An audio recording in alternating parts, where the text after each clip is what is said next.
자, 오늘 말씀 제목 따라하겠습니다. 누군가 어려움에 빠졌을 때.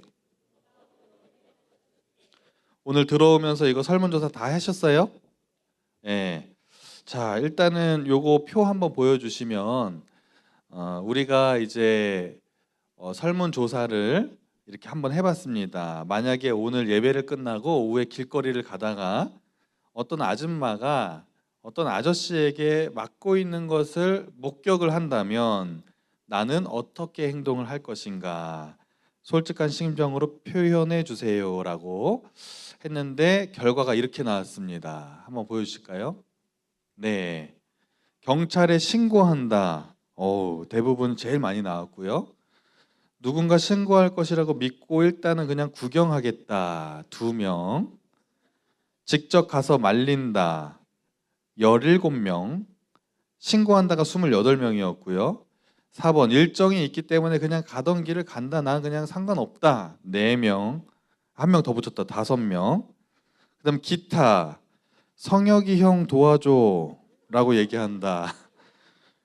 갑자기? 예. 그다음 또 카메라를 먼저 켜서 동영상을 촬영한다. 어떤 친구는 경찰에 신고하고 직접 가서 말린다. 도움을 구할 다른 사람과 함께 아주 굉장히 현명하게 대처를 하고, 또 어떤 친구는 경찰에 신고 후 가능한 만큼 제지를 한다. 이렇게 얘기를 해줬습니다. 그래도 우리 교회 우리 학생들 또 선생님들은 이런 일이 벌어졌을 때 가만히 있지 않고 신고를 하거나 말린다 이렇게 많이들 써주셨습니다. 근데 진짜로 정말 힘이 센 아저씨가 어떤 아줌마를 또 어떤 남자를 막 진짜로 심하게 때리고 있는 걸 봤을 때 여기에 직접 가서 말린다고 했는데, 직접 가서 말리다가 나도 맞으면 어떻게 해요? 근데 이게 말린다고는 썼지만 막상 진짜로 그런 일이 벌어졌을 때는 쉽지는 않습니다. 그래서 왜 말리기가 쉽지 않냐면, 조금 아까도 제가 말했듯이 괜히 말리다가 나도 피해를 보거나 화가 나가지고 그 사람이 나를 때리거나 나에게 해코지를 할 수도 있으니까 이런 일이 있을 때 말리는 것이 사실은 요즘 시대에는 쉽지가 않습니다. 2016년 5월에 진짜로 인천에서 있었던 일인데, 인천의 한 대학교 4학년 김모 씨가 새벽 2시에 학교 축제를 마치고 집으로 이제 귀가하는 중이었는데 갑자기 비명 소리가 들리는 거예요. 여자 비명 소리가 들리는 거예요. 그래서 소리가 들리는 곳을 쳐다봤더니 남자 한 10명 정도가 여자 1명을 놓고 굉장히 소리를 지르면서 욕설을 퍼부으면서 위협을 가하고 있었습니다. 그러니까 이 대학생 김모 씨가 너무 다급해 보여서 당장 쫓아갔어요. 그래서 말렸습니다. 아니, 왜 그러시냐고, 하지 마시라고 말렸다가 어떻게 됐을까요? 집단 폭행을 당했습니다. 그 자리에서 집단 폭행을 당하고 갈비뼈가 부러지는 굉장히 큰 부상을 입게 되었어요. 누군가 신고를 해서 경찰이 왔고 가해자 3명과 함께 피해자였던 김모 씨가 경찰에 연행되어서 갔습니다. 결과가 어떻게 됐을까요? 가해자 중 1명이 나도 이 김 씨에게 맞았다고 거짓 증언을 해서, 거짓 얘기를 해서 불구속 입건이 되었습니다. 너무 억울했어요. 나는 그냥 일방적으로 맞았는데 이 사람도 때렸다고 얘기를 해서 나도 불구속 입건이 되는 거예요.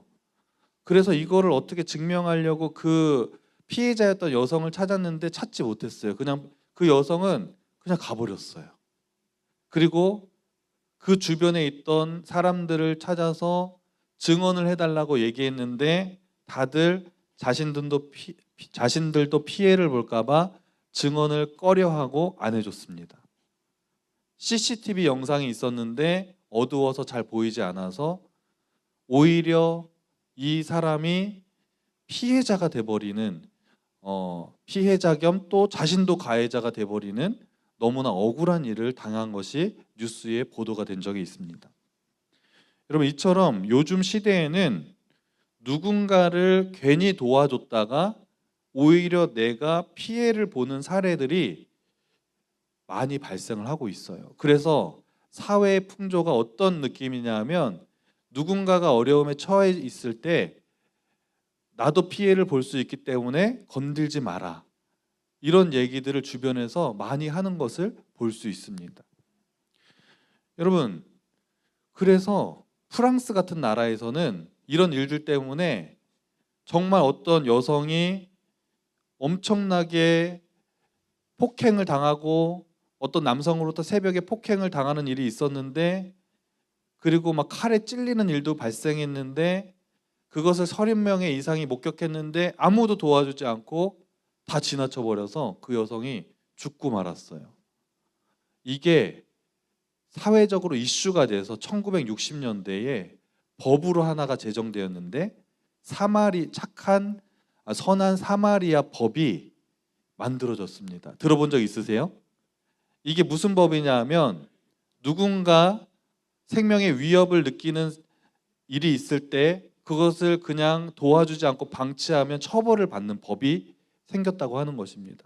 우리나라에는 아직 이런 법이 제정되진 않았는데, 어쨌든 누군가 어려움에 빠졌을 때 쉽게 도와줄 수 없는 그런 상황이 점점 되어가고 있습니다.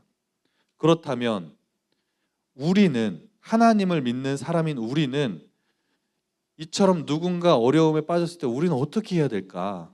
나도 괜히 도와줬다가 피해를 볼 수 있기 때문에 그냥 나도 외면해야 될까? 아니면 피해를 보더라도 도와줘야 될까?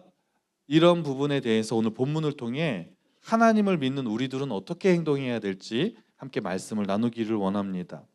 자, 오늘 본문은 예레미야 38장입니다. 예수님이 오시기 전, 기원전 587년 전에 있었던 일입니다. 남유다가 멸망하기 직전의 상황이었어요. 이미 이스라엘이란 나라가 북이스라엘과 남유다로 갈라졌고, 북이스라엘은 하나님을 믿지 않고 우상숭배를 많이 해서 이미 저 아수르라는 나라에 망했어요. 그리고 남유다라는 나라가 유일하게 남아 있었는데, 남유다도 하나님을 온전히 믿지 못하고 우상숭배를 하도 해서 이제 막 멸망하기 직전의 상황에 오늘 본문이 기록되고 있습니다. 바벨론이라는 나라가 남유다를 침공해 왔습니다. 그리고 남유다의 수도였던 예루살렘을 완전히 포위해 버렸어요. 그리고 이제 그 예루살렘 성 안에 있는 왕과 모든 백성들은 성 밖으로 나갈 수도 없고, 성 밖에 있는 다른 이스라엘 백성들이 성 안으로 들어갈 수도 없었습니다. 그러면 어떤 문제가 발생할까요? 가장 먼저 어떤 문제가 발생할까요? 누군가 성을 들어갈 수도 없고 성을 나갈 수도 없다. 그럼 어떤 문제가 발생할까요? 그렇죠. 식량이 보급이 안 되는 거예요. 그래서 결국에는 완전히 고립되어 있었기 때문에 예루살렘 성 안에 왕과 신하들이 긴급 대책 회의를 합니다. 우리 어떻게 할 것인가? 그래서 두 파로 갈라지게 돼요. 첫 번째 파는 우리 항복합시다. 또 두 번째 파는 우리 싸웁시다. 이런 파로 갈라지게 되는데, 이런 일들이 우리나라에서도 조선시대에 있었는데, 1636년 청나라 군대가 조선을 침공해 왔을 때 왕과 조선의 핵심 인물들이 남한산성으로 피신을 갔던 일이 있죠. 그 피신을 가서 고립되어 있을 때 청나라가 남한산성을 포위했던 일, 이거를 네 글자로 뭐라 그러죠? 이 사건을 그렇죠. 병자호란. 공부 잘하는 친구들이 있어요. 병자호란이라 그러는데, 남한산성이란 영화도 나왔죠. 거기에 남한산성의 왕과 신하들이 포위가 돼버렸어요. 47일 동안 먹을 것도 이제 단절되고 식량과 물 다 단절된 상태에서 그때도 내부에서 왕과 신하들이 두 파로 나눠져서 회의를 했죠. 우리 청나라에 항복하자. 목숨은 건져야 될 거 아니냐라는 파와 자존심이 있지, 우리 죽더라도 끝까지 버티고 싸우자, 이 두 파로 나눠졌는데 항복했어요, 버텼어요? 항복했어요. 우리나라에 아주 굴욕적인 사건이 일어났습니다. 왕이 어떻게 했어요?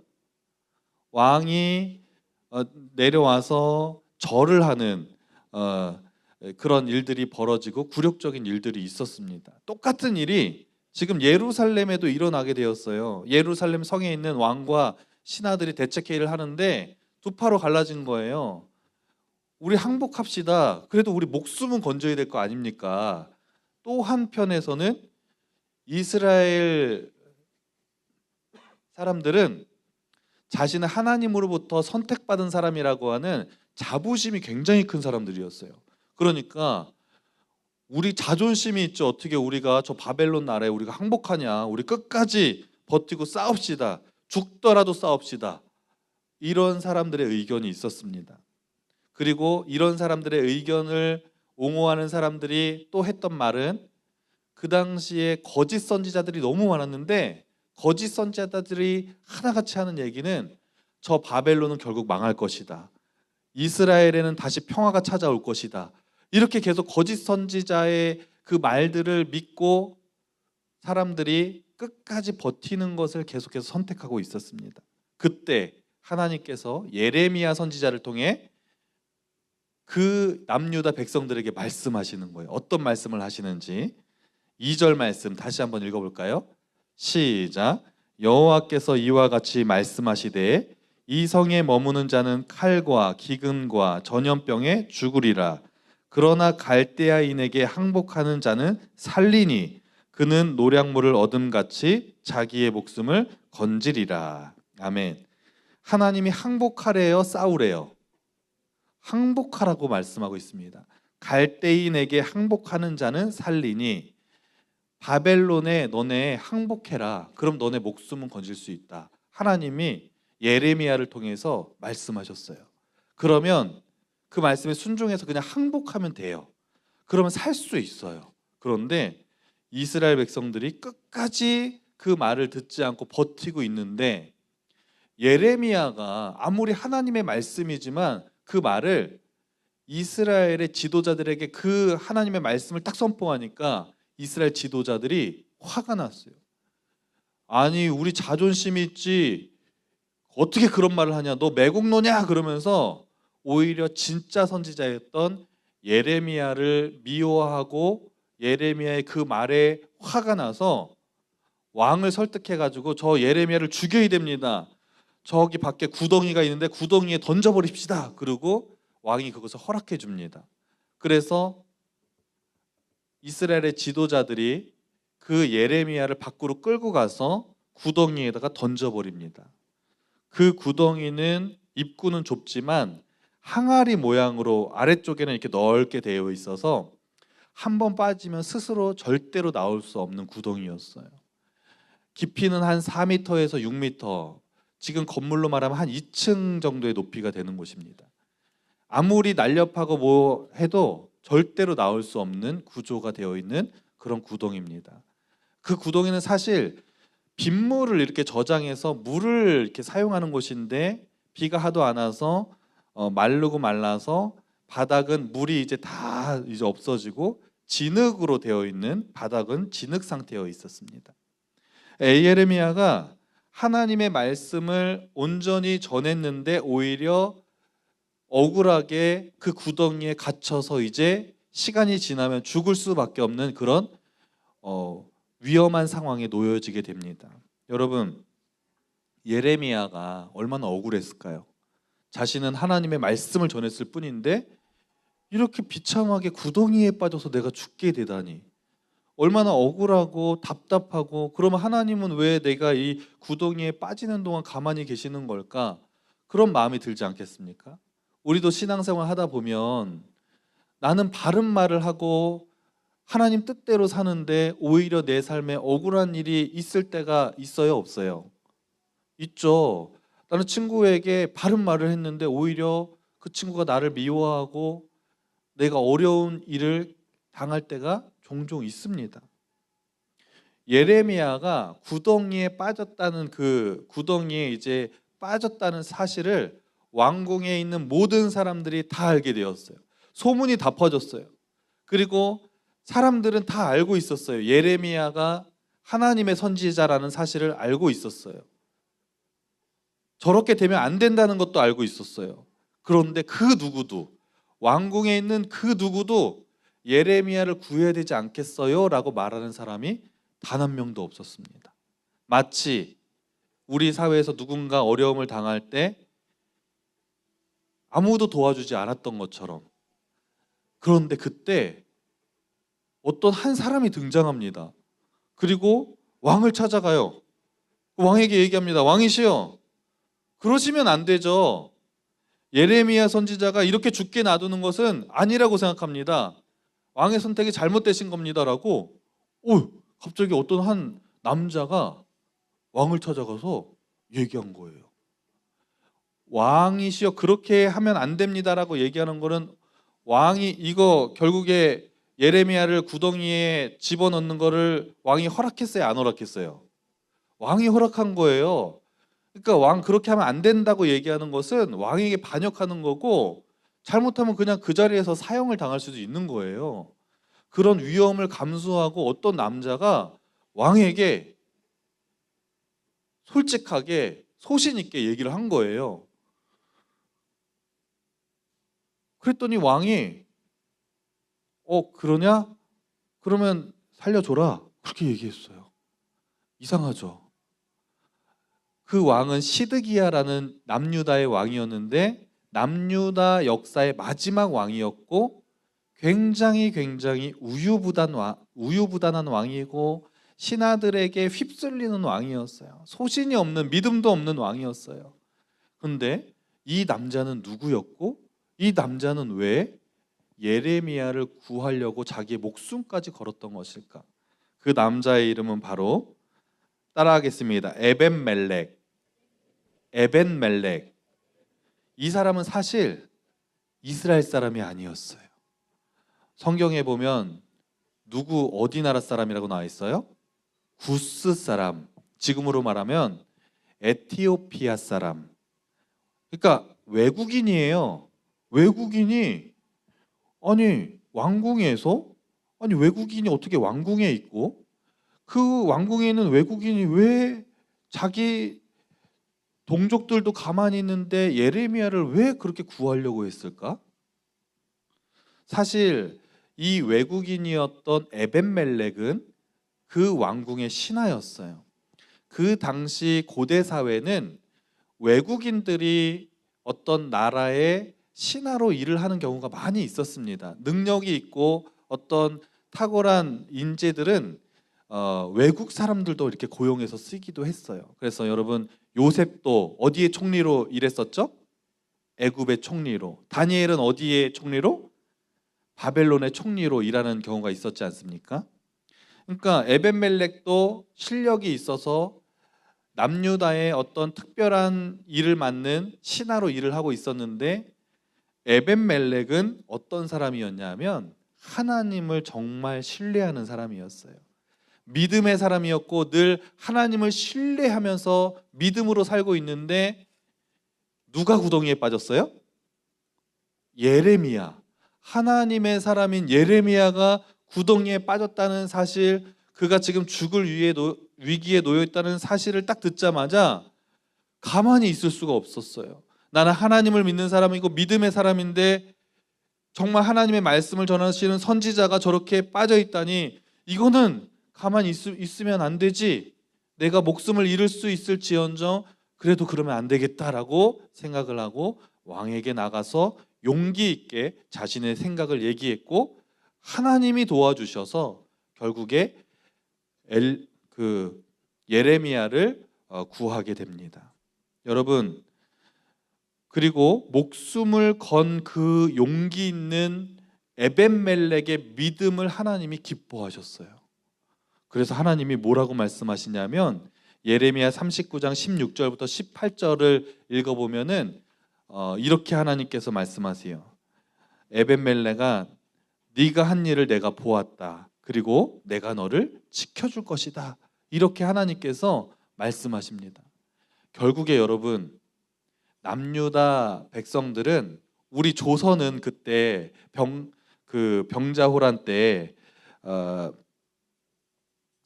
항복을 했지만 남유다는 항복을 안 했어요.